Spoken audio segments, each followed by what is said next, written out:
Hey everybody, welcome to another episode of Classes of Mail. My name is Alan Gigax, and today we are in a huge, open, luxurious studio because we are out of doors. I'm recording in my backyard today because I got tired of whenever I have guests over sounding like we're in the toilet, in the bathroom. The echo is just a bit too much. So today, instead, we'll have to compete with airplane noise, which there's an airplane flying over right now. I don't know how much that's going to come through on the microphone. I guess we'll find out together. So anyway, the reason I'm outside is because I have not one, but two special guests today. I am here first with my running mate for Branch 2502 election, your candidate for president, Michael Brazenly. Michael, say hello. Hi, everyone. Awesome. And Annie is out here with us as well. And Annie is in love with Michael so hard. And she cannot get enough Michael. And she is sitting on his lap right now and totally content. And it's a beautiful thing. It'll tell you something about Michael that dogs are immediately drawn to him. So that tells you what kind of guy he is. Because Annie's a good judge of that. But Annie is also staring at the lady sitting next to her and sitting between us, and that is former candidate for president, Branch 2502, Leslie Hammett. Leslie, say hello to the audience. Hello, everybody. Hi, Alan. Thank you for having me on. You're welcome. I'm glad to have you here.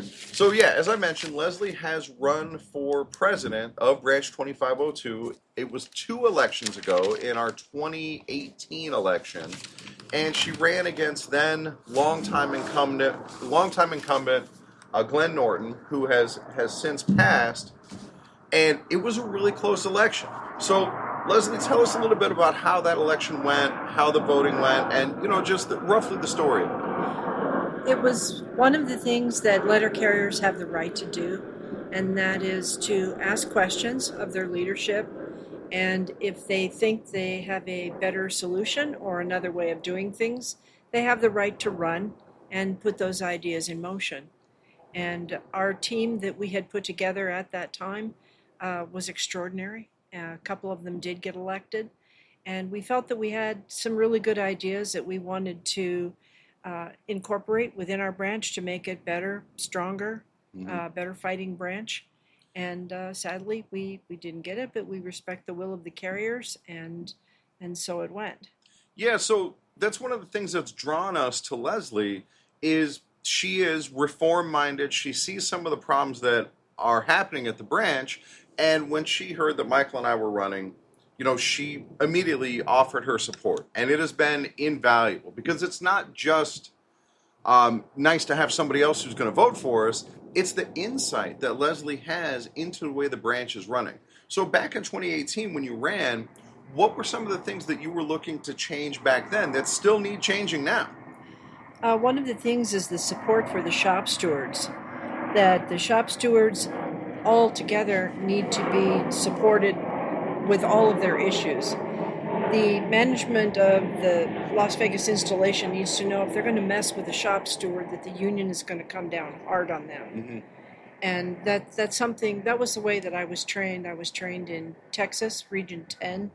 And if I had a problem with a manager, it wasn't just my branch president that would be on the phone. She would show up, or she would get the business agent involved. Wow. And the business agent would show up and say, why are we here?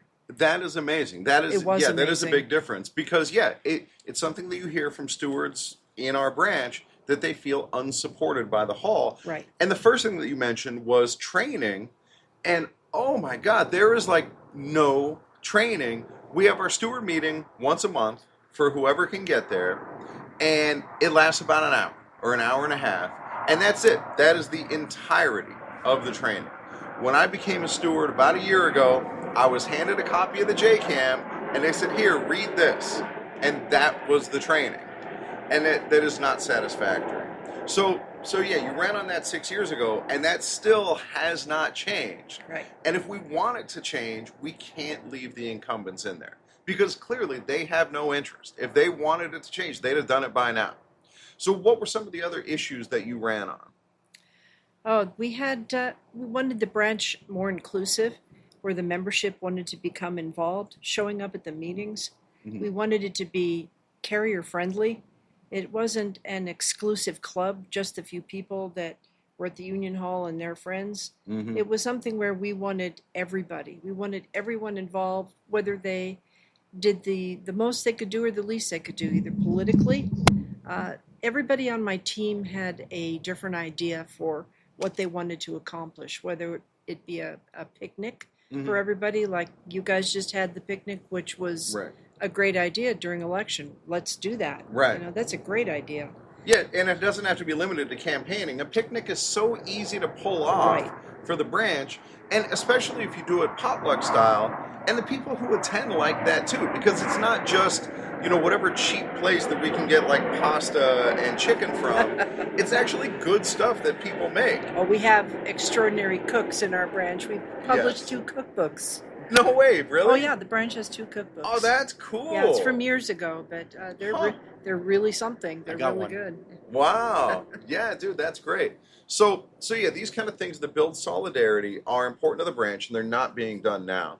And in fact, there still has been no announcement on our Christmas party. Like, we're coming into the November meeting, and we don't even know if we're going to have one this year. Yeah. I presumably there will be, but usually it's handled by now. And yeah, all this stuff about including carriers, building solidarity, it's all lacking. And you mentioned something as well about it feels like there's just like a club down at the hall. And it's not just that carriers are meant to feel excluded from that, which they are, but also that the folks at the hall have this attitude, well, if people don't come to the meetings, screw them.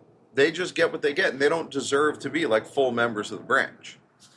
And that's something that Michael and I want to fight against. So, Michael, what are some ideas that you have to build that inclusivity and solidarity? Well, first of all, I think that we should do something like a Zoom meeting so everybody can actually listen in and record. Right. So all the CCAs, overtime carriers that's working late, they can actually listen to the Zoom Exactly. or podcast later on. We just had a steward meeting a couple days ago, and about how many stewards were able to attend that meeting? 9. 9.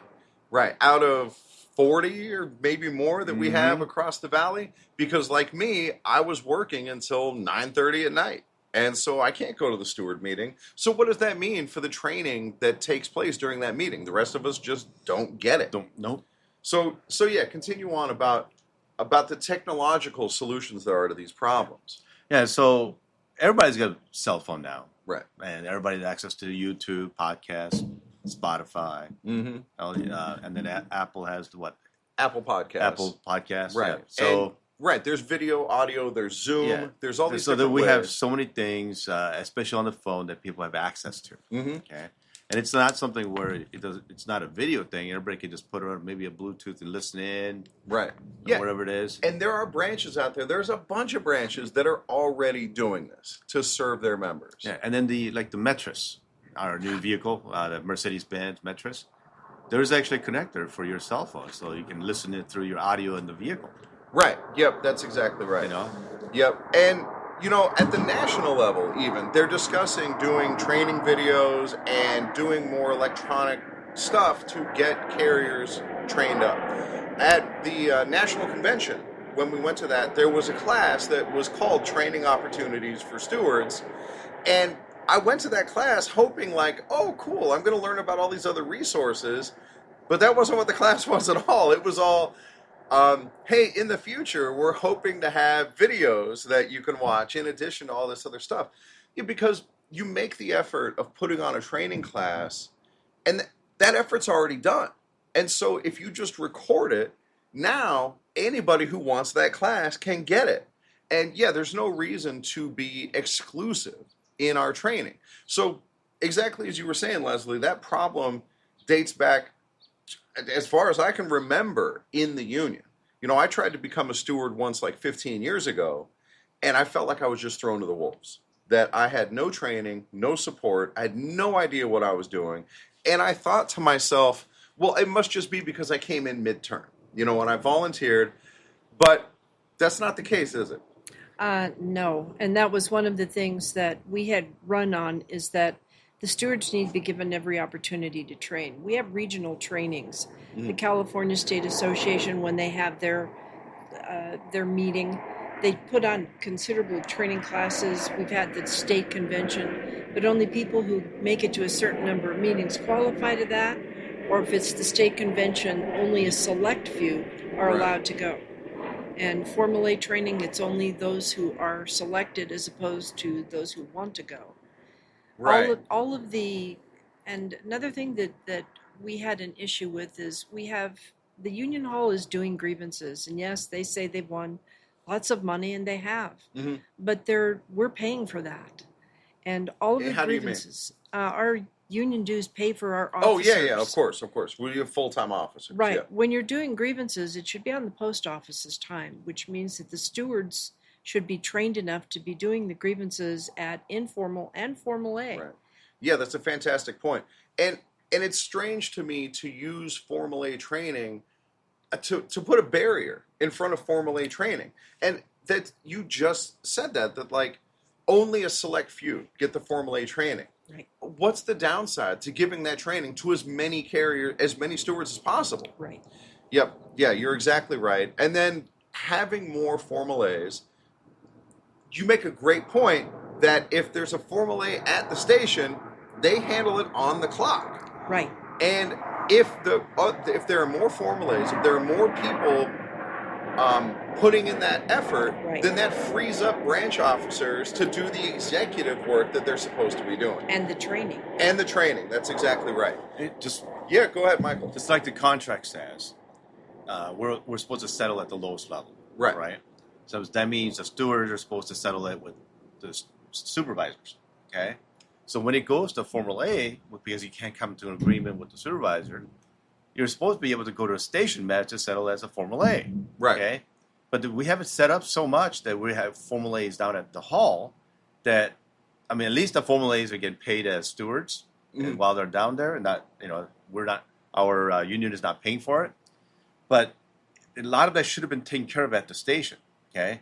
Maybe something that's going from Formal A to going to maybe the step B, maybe that's when maybe the hall can step in. But I mean, it's just a lot of the stuff is just not being taken care of. I mean, it's just seems like it's backwards from what I've been taught. Right, and then the branch executives complain about being overworked and overburdened with all these grievances, and so they're pushing people to settle for bad agreements. They're pushing people not to file grievances that they see as minor. And go ahead, it seemed like you want to add to that. That's been a contention for me for a while. We should be fighting everything to the utmost ability. And my hero, Corey Walton, I wished I had known about. I thought you were going to say it was me. Well, not yet. No, you'll Corey get is my hero as well. Yeah. Yes. I wished I had known about him back when I was a young steward. It would have helped so much. But to be able to say that you can't win if you don't fight. That's it. That's the whole thing. I was a CLC, a concerned letter carrier, before it existed. Before it was cool. Because that's how I was trained in Texas, Region 10, and New Mexico. Those guys, they took no prisoners.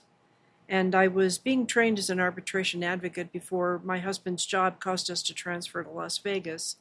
But everybody, they supported each other. And if there was a problem at a station and the steward needed help, the union was there for them. And if there was no judgment, there was no, I don't like this guy. And they were there for that steward. Right. And that's how I thought it was supposed to be. Yeah, we had my predecessor at East Las Vegas, a carrier, moved to Texas, and they talked her into. I know you know who she is, yeah. And they talked her into. She's on my team. Oh, no kidding! Yeah. Oh, there you go.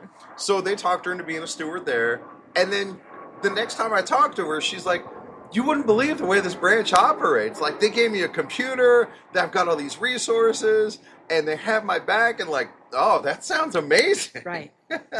Yeah, that's the way to do it. That particular carrier was on my team when I ran, and her, the thing that she did is she was very technologically savvy, and she could find anything in a heartbeat. She was excellent, and she would have been a great trustee or more. Right. I could have seen her moving on within the union. Okay, so speaking of trustees, now I want to talk about the current race a little bit.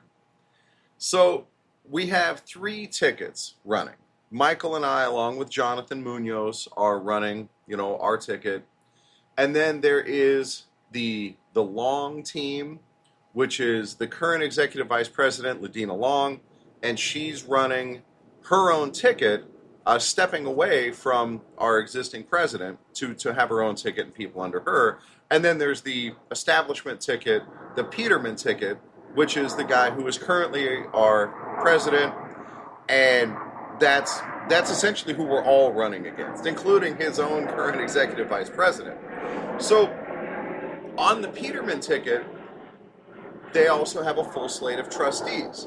And I know I've talked about it on this podcast before, but the role of the trustee is to check the work of the financial papers and to make sure that the finances are all in order, that there's no impropriety going on, because 2 people specifically are in charge of those finances and have to sign off on them when we do our LM3 Department of Labor filing. And those 2 people are the president and the treasurer. So the president is Paul Peterman. He's the head of that ticket. The treasurer is Ken Liggett, and he got elected by acclamation at our last meeting. 2 of the trustees are the trustees on their ticket are the treasurer's wife and the president's girlfriend. Mm-hmm.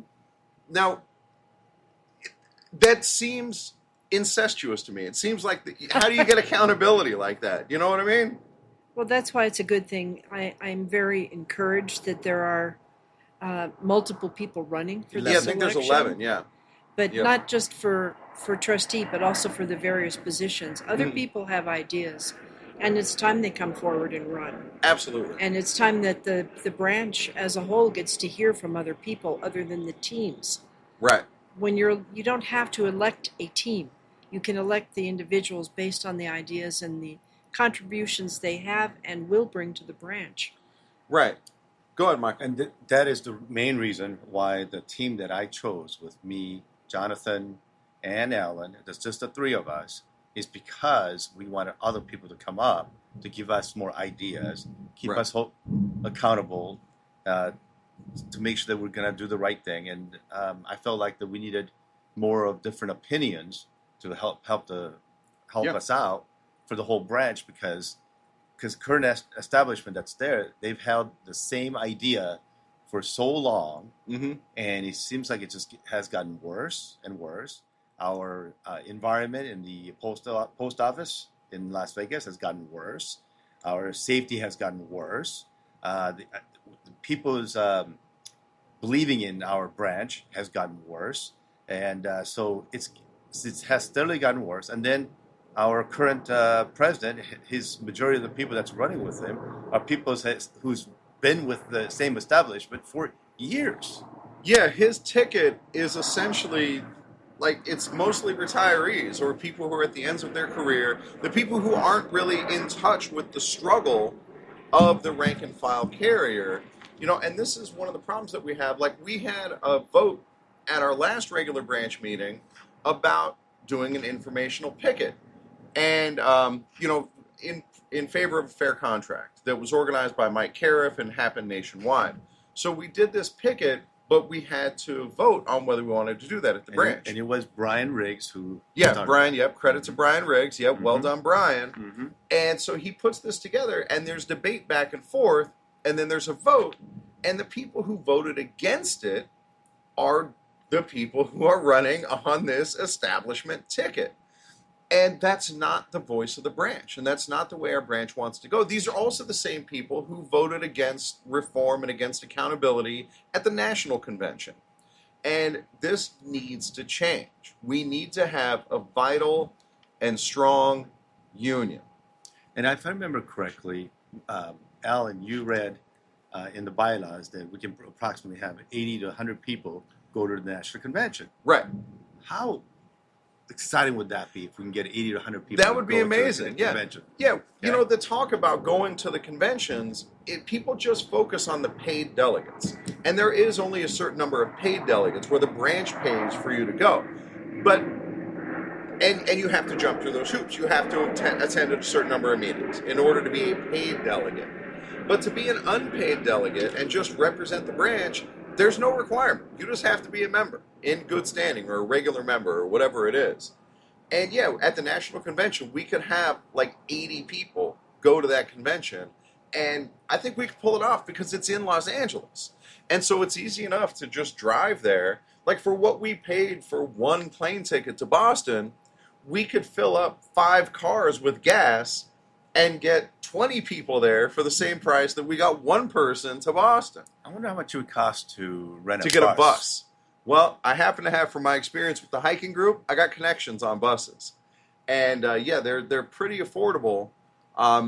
It's worth looking into. Oh, dude. Convention is in LA. Hey, you know what we do? We buy everybody tickets on like the Flixbus. They cost like $11 to get you into LA. We just put everybody on a Flixbus. That's the move. Have you talked about the fact that you went to the convention on your own dime? I did. That's true. Yeah, I am, as far as I know, the only one of us who went to the convention on their own dime. I paid my own way to the convention. They did not pay for my hotel room. Indirectly they did, because Michael was kind enough to let me sleep on the floor in his room.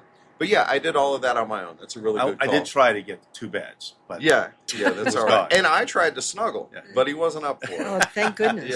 Yeah. So that's well, that was one of the things in Region 10 when we went to training, is you have a certain amount of money that is allotted by the branch to go to these trainings. And if more people wanted to go, they weren't disallowed from going. We had to double and triple up in hotel rooms. Right. And we had to share expenses. We weren't making the kind of money that stewards in Las Vegas are making. So that money was basically spent to help our expenses to supplement what the branch paid for us to go to trainings. Yeah. And I've been looking at bylaws from other branches lately, and I've seen in other branches where they have a fund set up just like we do, but then the role of the president is to figure out, okay, what's the most efficient way where we can get the most people that can actually go to this thing and have it paid for. Right. And that's the move. And once stewards go to these trainings, they are inspiring, because these are our union's best and brightest. And this is where you get the fire in the belly to want to go back and, I can't wait to try that. I can't wait to put that into effect. Right. And it's not being given freely to our to our stewards now, to our carriers now. And that's a huge part of what we're fighting against, is there's this insularity down at the hall that isn't helping. It's not serving the branch. Yep. Absolutely. Yeah. Go ahead. Yeah. I just like to get our general meetings to be more exciting, because it's just like... That's why I got to be vice president. It seems like... seems like 2/3, 75% of the people are all people that's been with the formal establishment. Yeah. And so anytime we come to voting, majority of the time it's votes for them and not for the people actually working out in the street. So I had an idea for like steward training of putting on like a game show. And we have 2 stewards come up and I ask them questions about the contract or about provisions, and then they buzz in, and then there's a prize at the end. And that's stuff that can come out of like our entertainment fund. Or it can just be, I don't know, a plaque, or who cares, a stick of gum. It's more about competing and getting the right answer and bringing that material to life. And that's something that I bring as somebody who was trained as a teacher, and I spent years at the Carrier Academy doing exactly that, bringing that material to life. And there's the issue now at that hall is the apathy that, everybody's on their own. If they don't like it, they should have done better. If they don't, if they want to know the rules, they should read them. And that's not what a leader does. And the same thing is when people question. They try to move the meeting along faster, so that person can't ask any more questions. Yeah, that's true. And that needs to be stopped. Because people should be allowed to talk and ask questions, what's going on, and they make it so that you can't ask any questions. It's ruining our branch. Yeah, I hear you. Yep. All right. So Leslie, before we get out of here, is there anything else that you want any issues you have with things that you might have seen when you were down at the hall that need to be addressed, or something that you want our listeners to know? Because right now, you don't have the ear of all of Las Vegas, but a good chunk of my listeners are out of Las Vegas, and they're listening right now, and they may have their ballots in their hands as they're listening to this. What would you like to pass along? One of the biggest honors of my life was to be a representative for this union, and I excuse me, I was very cognizant of the fact that it was the blood, sweat, and tears of the carriers that paid their union dues for me to go to trainings and to represent them to the best of my ability. And that I think I will probably be a steward for life, even though I am retired now, not by choice, but by necessity. But the carriers need to know that they have more power than they realize. And one person can make a difference. And if they don't like something, they can change it. And it's a matter of voting, coming down to the union hall, listening to the people that want to make the changes and saying, yeah, that's what I think needs to happen, and vote for that person. That's it. And you don't have to get involved and be dedicating hours and hours. The union can use everybody for everything. And it's the people at my station, Westridge, I felt a deep obligation to all of them, most of them. There's always a couple that will try you and tax you, but for the most part, even if they didn't understand what I was doing when I was a steward, I have the obligation to explain it to them. That's right. Anything that they had any questions on, they have the right to ask. Not just me, but branch leadership, anybody. And you should be prepared to answer that. Yep. Yeah, for me, every time I settle a grievance, especially a discipline grievance, I'm checking with that carrier before I sign off on that grievance settlement. And let them know, this is what I'm doing, this is why I think this is the right course or the right settlement, and involving that carrier, because that's why we're there. That's who we're there to serve. Right. And I tell my carriers explicitly at my station that as a steward, I am your servant. I am here to serve you and make sure that you are protected. It sounds like you were the exact same way. That's the way a steward is. You are not their judge. You are not the carrier's judge. You are their attorney. That's it. And you're there to get the best possible outcome for every grievance that you fight for. And you're not going to settle to get rid of a grievance or a discipline. You have to do the best you can with every one of them. That's it. And that attitude of service only increases as your position within the union increases. Correct. And I know that's what you would have been if you'd have gotten over that hump to become president. That I know that's who Michael is going to be, a servant to the carriers. And that's not what we have in there right now. So if your ballot is in your hand right now, make sure you check the box that says Michael Brazenly, Jonathan Munoz, Alan Gigax, and we are going to do our damnedest to restore this branch and to restore your place in the branch as a rank and file carrier. Guys, thank you very much for listening. Leslie, Michael, thank you for coming on today. It has been a pleasure to have you here, and we will catch you guys next time.